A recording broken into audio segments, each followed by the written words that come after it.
Hello नमस्कार दोस्तों, क्या हाल चाल है। आशा करते हैं सारे लोग एकदम बढ़िया हैं, मस्त हैं, दुरुस्त हैं। हम आपको पढ़ा रहे हैं type of sentence. Type of sentence में हम आपको पढ़ा रहे हैं आज इंट्रोगेटिव सेंटेंस। इसके पहले असर्टिव सेंटेंस मैं आपको बता चुका हूं। अगर कोई नहीं देखा है तो पीछे वीडियो में देख लीजिए, पार्ट 1 में। यह पार्ट 2 है इंट्रोगेटिव सेंटेंस। इस तरीके से कई पार्ट में हम इसको खत्म करेंगे, 5 पार्ट में खत्म करेंगे। ठीक, कई मतलब 5 इंट्रोगेटिव सेंटेंस। तो जल्दी से शुरू करते हैं भाई। Yes no type sentence, W S type sentence. दो प्रकार हैं इसके। इंट्रोगेटिव सेंटेंस के दो प्रकार हैं, yes no type sentence, W S type sentence. याद हुआ? इंट्रोगेटिव सेंटेंस के दो टाइप हैं, yes no type sentence, W S type sentence. और हम अध्ययन करेंगे यस नो टाइप का पहले, उसके बाद फिर अध्ययन करेंगे, इसको पढ़ेंगे डब्ल्यू एच टाइप का। ठीक है। तो यस नो टाइप सेंटेंस कहते किसे हैं? ऐसे प्रश्नवाचक वाक्य जिनका जवाब हमें हाँ और ना में मिल सके, अथवा ऐसे प्रश्नवाचक वाक्य जिनका उत्तर हम यस या नो में दे सकें। आई बात समझ में? यानी कुछ ऐसे प्रश्न जो उत्तर जिनका अगर देखा जाए तो हाँ और ना में हो जाए। जैसे आपसे कोई पूछ दे क्या तुम खाना खाए, तो आप कह दीजिए हाँ या कह दीजिए नहीं। तो हाँ और नहीं में जिसका उत्तर देना संभव हो, उसी प्रकार के प्रश्नों को कहा जाता है यस नो टाइप सेंटेंस। और डब्ल्यू एस टाइप सेंटेंस किसे कहते हैं? डब्ल्यू एस टाइप सेंटेंस वे सेंटेंस होते हैं जिनका उत्तर पूरा विधिवत देना होता है, वजह बताना होता है, कोई कारण पूछे तो कारण बताना होता है, जगह पूछे तो जगह बताना होता है। हाँ और ना में ना दे करके आंसर डिटेल में देना पड़ता है। यह डब्ल्यू एस टाइप होता है। आई बात समझ में? डब्ल्यू एच टाइप इस वजह से कहा जाता है क्योंकि डब्ल्यू एच टाइप सेंटेंस में डब्ल्यू एच वर्ड का रोल होता है। तो डब्ल्यू एच वर्ड कौन कौन से होते हैं? कई सारे हैं। व्हाट है, वेयर है, हुज है ना। एच में क्या है? हाउ है, हाउ मेनी है, हाउ मच है। ये सारे वर्ड जो है डब्ल्यू एच टाइप में आते हैं। तो हमें सबसे पहले पढ़ना है यस नो टाइप सेंटेंस। तो फटाक से हेडिंग बनाइए यस नो टाइप सेंटेंस पहले नंबर पे। और यस नो टाइप अब जैसे ही हेडिंग आप बनाएंगे, सबसे पहले आपको इसका फॉर्मेशन लिख लेना है। यानी फॉर्मेशन मतलब क्या कि किस तरीके से यह लिखा जाता है, लिखने का तरीका क्या होता है। क्या लिखने का तरीका? वाक्य लिखने का तरीका क्या होता है। तो वाक्य लिखने का तरीका क्या है, जरा देखते हैं। तो आपको मैं बता दूं, यस नो टाइप सेंटेंस में हमेशा शुरुआत हेल्पिंग वर्ब से की जाती है। फिर उसके बाद हमें लिखना होता है सब्जेक्ट, उसके बाद हमें लिखना होता है मेन वर्ब, फिर उसके बाद लिखना होता है अदर वर्ड, फिर उसके बाद क्या लिखना होता है? Other words. और सबसे लास्ट में क्या होता है? क्वेश्चन मार्क होता है। आई बात समझ में? यह फॉर्मेशन है। नहीं समझ पाए आप? फिर से समझा देते हैं अच्छे से। जैसे मैं आपसे कह दूं कि do you study, do you study at night, question mark. अब आपको मैं जो समझा रहा था वो देखिए। फॉर्मेशन कह रहा है कि हेल्पिंग वर्ब पहले आएगी, फिर सब्जेक्ट आएगा, फिर मेन वर्ब आएगा, फिर अदर वर्ड्स आएंगे, तब जाके क्वेश्चन मार्क आएगा। और यह जो फॉर्मेशन जो लागू होगा वह कहलाएगा यस नो टाइप सेंटेंस। यहाँ देखिए लिखा है do you study at night. तो यहाँ पर देखिए सबसे पहले डू लिखा है हेल्पिंग वर्ब, यू लिखा है सब्जेक्ट, फिर तीसरे नंबर पर स्टडी लिखा है मेन वर्ब, और एट नाइट यह अदर वर्ड्स में आ जाते हैं। आई बात समझे? प्रीपोजिशन हो गया, ठीक है, एडवर्ब हो गया, ये सारी चीज़ें किस में आ जाती हैं? ये सारी चीज़ें आ जाती हैं अदर वर्ड्स में। तो सेम वही फॉर्मेशन लिखा गया है। ठीक है। तो पहचान क्या हुई? पहचान यही हुई कि हेल्पिंग वर्ब से शुरुआत होती है। किससे से शुरुआत होगी? यस नो टाइप सेंटेंस की शुरुआत हेल्पिंग वर्ब से होती है, लास्ट में क्वेश्चन मार्क होता है। दूसरी पहचान, इसका हिंदी में क्या लिखोगे अर्थ, जरा हमको बताइए। तो दूसरी पहचान बताऊं, क्या तुम रात में पढ़ते हो? इसकी हिंदी लिखो जरा भाई। क्या तुम रात में पढ़ते हो? क्या तुम रात में पढ़ते हो? जरा बताओ। उत्तर हाँ और ना में दे सकते हो, हाँ या ना। अगर पढ़ते होगे तो बोलोगे हाँ, नहीं पढ़ते होगे तो बोलो नहीं। तो क्या यह हाँ और ना में उत्तर देने वाला क्वेश्चन नहीं है? बिल्कुल है। तो इसे हम कहेंगे yes no type sentence. Hindi में पहचान क्या है? शुरुआत में क्या लग जाती है? क्या लगता है? क्या। क्या तुम पढ़ाई करते हो? क्या तुम रात में पढ़ते हो? इस तरीके से।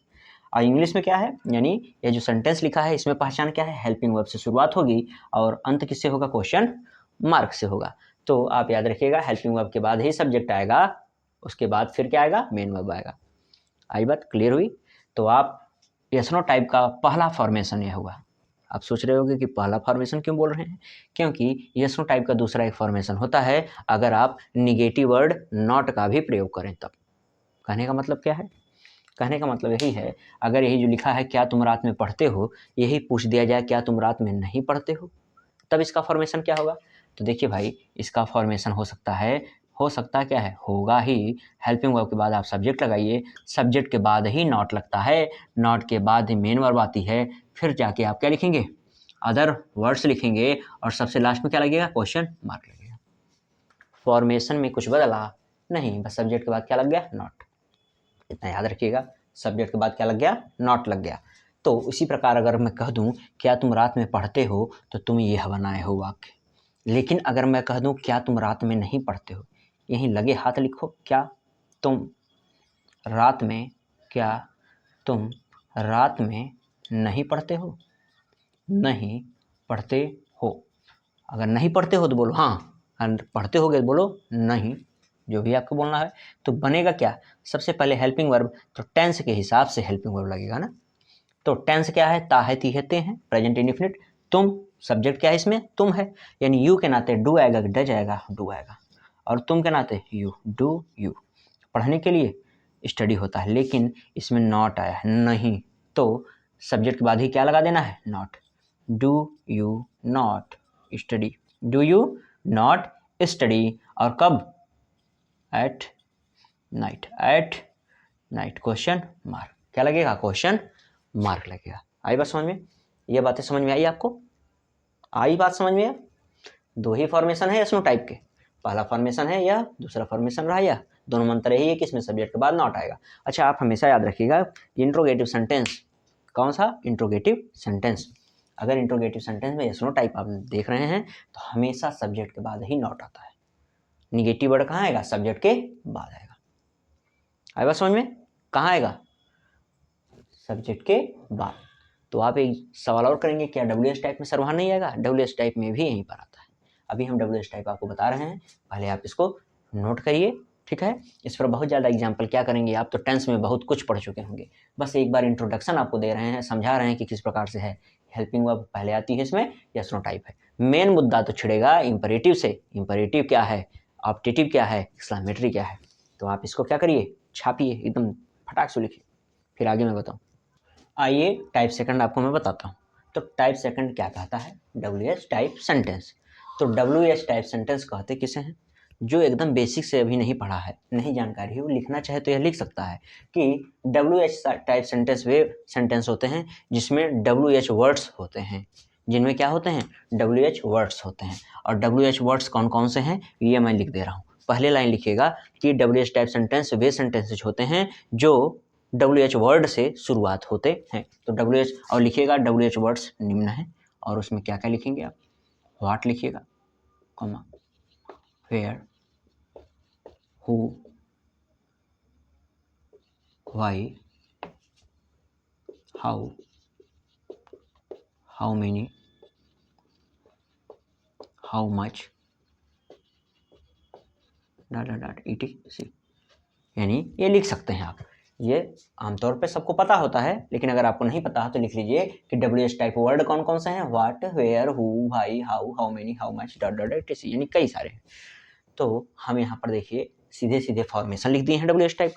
तो फॉर्मेशन कहता है कि सबसे पहले WH वर्ड लिखेंगे, क्या लिखेंगे, WH वर्ड। तो WH वर्ड मतलब यही सारे जो वर्ड लिखे हैं, यही वर्ड सबसे पहले लिखा जाता है। दूसरे नंबर पर क्या लिखा गया, हेल्पिंग वर्ब, जो भी टेंस होगा हेल्पिंग वर्ब लिखिएगा। मॉडल वर्ब्स जो भी हैं, जितने भी सब क्या है, आप बस याद रखिएगा, हेल्पिंग वर्ब का काम अगर कर रहे हैं तो हेल्पिंग वर्ब लिखिएगा। सब्जेक्ट लिखिएगा, उसके बाद मेन वर्ब लिखिएगा, उसके बाद ऑब्जेक्ट आता है, और वर्ब्स हैं, और भी चीज़ें, वर्ब नहीं वर्ड्स हैं जो आएंगे, उसको क्या करिएगा, लिखिएगा, ठीक है। फिर क्वेश्चन मार्क, इसी प्रकार दूसरा लिखा गया है। दूसरा क्यों लिखे हैं, इसी के जस्ट पहले अभी आपको बताएं, स्नो टाइप सेंटेंस में सब्जेक्ट के बाद हमको क्या लगाना होगा, नॉट। तो WH टाइप सेंटेंस में भी आप याद रखिए कि पहला फॉर्मेशन तैयार रखिए, और यह दिमाग में रखिए कि अगर हमको नॉट लगाना है तो सब्जेक्ट के बाद। यस नो टाइप सेंटेंस में भी यह बात याद रखिए कि हमको अगर नॉट लगाना है तो सब्जेक्ट के बाद लगाना है। WH टाइप सेंटेंस में भी अगर नॉट लगाना है तो सब्जेक्ट के बाद लगाना है। ये चीज़ आप अच्छे से याद रखिएगा। जैसे मैं तुमसे कह दूं कि तुम क्या कर रहे हो, मैं क्या रहा हूं तुमसे, कोई एग्जाम्पल ले लो, तुम क्या कर रहे हो, तुम क्या कर रहे हो, तुम क्या कर रहे हो, क्वेश्चन मार्क।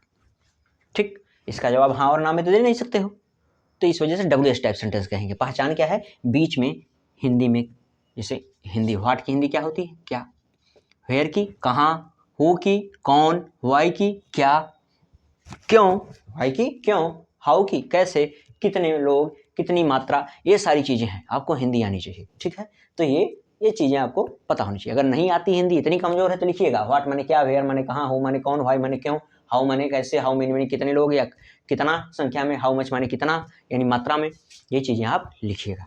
तो तुम क्या कर रहे हो, क्या कर रहे हो, क्या की अंग्रेजी क्या होती है, व्हाट, क्या होगी, व्हाट होगी। तो हमें सबसे पहले WH वर्ड लिखना है। तो WH वर्ड में क्या लिखोगे आप, व्हाट। उसके बाद क्या लिखनी, हेल्पिंग वर्ब। टेंस पहचानो तब ना हेल्पिंग वर्ब लिखोगे भाई। रहे हो, रहा है, रही है, रहे हो, बचपन से सिखाया जाता है। प्रेजेंट का कॉन्टिन्यूअस टेंस, तो सब्जेक्ट के अनुसार लगेगा। प्रेजेंट के कॉन्टिन्यूअस में 3 सहायक क्रिया हो गई, इज, एम, आर, तो कौन सा लगाएं। सब्जेक्ट क्या है, तुम, सब्जेक्ट क्या है, तुम, इस वजह से क्या लगेगा, व्हाट आर यू। करने के लिए डू होता है, करने की क्या होती है English, do. What are you doing, आसान है ना।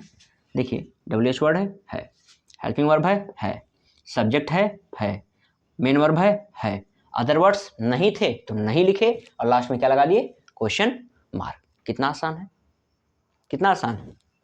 अगर मैं ही आपसे कह दूं तुम वहां क्यों नहीं गए, तुम वहां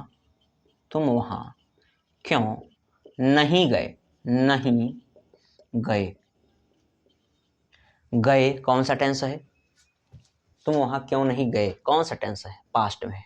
कौन सा, पास्ट का इंडेफिनिट है। कौन सा है, पास्ट का इंडेफिनिट है। अच्छा, क्यों की इंग्लिश क्या होती है, क्यों की इंग्लिश क्या होती है, व्हाई। क्यों के लिए क्या वर्ड यूज होगा, व्हाई। तो लिखिए व्हाई, WH वर्ड सबसे पहले लिखना है, क्वेश्चन वाला है, WH टाइप का है। गए पास्ट इंडेफिनिट, व्हाई डिड लगेगा, क्या लगेगा, डिड। तुम है, यू, नॉट कहाँ लगेगा, सब्जेक्ट के बाद। व्हाई डिड यू नॉट गए, जाने के लिए गो, वहां के लिए देयर, क्वेश्चन मार्क। कितना आसान है, बहुत ही आसान है। इसमें आप थोड़ा सा भी प्रयास करेंगे आपको आ जाएगा, और मैक्सिमम लोगों को आता होगा। बस ऐसे ही देख रहे हैं वो, क्योंकि टाइप ऑफ सेंटेंस में महत्वपूर्ण आगे चीज़ें हैं, तो इसको भी तो साथ में लेके चलना है। तो आप क्या करिएगा, तुम क्या कर रहे हो, तो व्हाट आर यू डूइंग ये बना लिए। नॉट वाले में सब्जेक्ट के बाद क्या लगा दिए, नॉट, सब्जेक्ट के बाद क्या लगाए हैं, नॉट लगाए हैं, ठीक है। तो आया होगा आपको, आशा तो यही है कि आपको आया होगा। अगर नहीं आया तो दोबारा देख लीजिएगा, दोबारा आ जाएगा। और इस पर प्रैक्टिस करने के लिए यहाँ क्या प्रैक्टिस करेंगे, टेंस हम पढ़ाएंगे, टेंस में आपको किया जाएगा अच्छे से, ठीक है। नहीं तो आपको टेंस आता ही होगा। क्लास 6th 7th के बच्चे तो इस वीडियो को देख नहीं रहे होंगे। अगर वो बच्चे देख भी रहे हैं तो मैं यही कहूँगा आप लोगों से कि इसको देखे रहिए, टेंस में पढ़ाऊँगा, वेट कर लीजिए।